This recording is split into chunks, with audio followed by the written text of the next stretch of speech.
I do worry, as Larry Summers and others have said, that the chances are higher as opposed to lower, that this is ongoing inflation and that the Fed will need to adjust for that.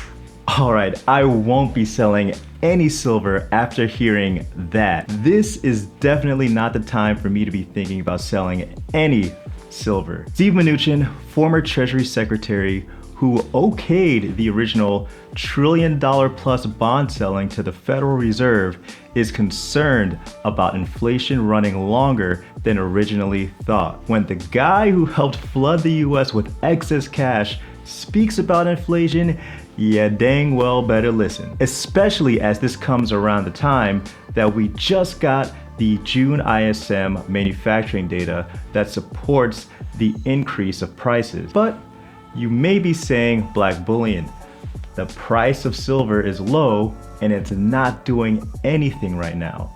What are you even talking about? Well, in this episode, I'm going to give you a quick breakdown of the latest ISM manufacturing PMI data and why it essentially agrees with former Secretary Steve Mnuchin's view that inflation may run longer than originally anticipated. So let's get started. The prices paid index within the ISM manufacturing data posted its highest level since, wait for it, 1979. Pretty ominous, right? Now, while I'm not saying that this is automatically going to point to 70s style inflation, I am saying that it should give us pause since we already have seen consumer prices rising to ridiculous rates. This comes even though the economy has yet to fully reopen. Now, what's really interesting is that even though prices are actually increasing faster, the ISM manufacturing PMI actually fell a bit in June.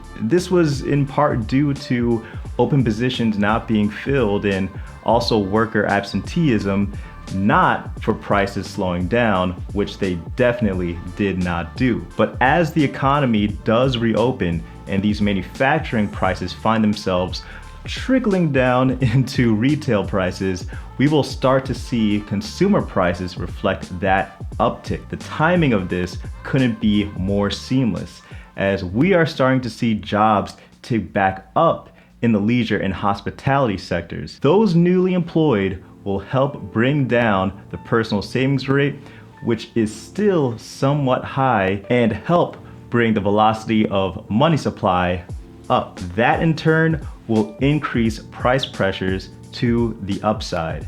And as I've shown on this channel many times before, there is a positive and moderate correlation between silver prices and the CPI. Chances are good that we'll start to see silver prices follow the ascent with the CPI. Mnuchin thinks that price pressures will be a problem for a little while longer, and it looks like the ISM agrees. So if you were shaken by the recent price drop in silver prices, check out the next video where I talk about the medium and long-term bull case for silver prices rising.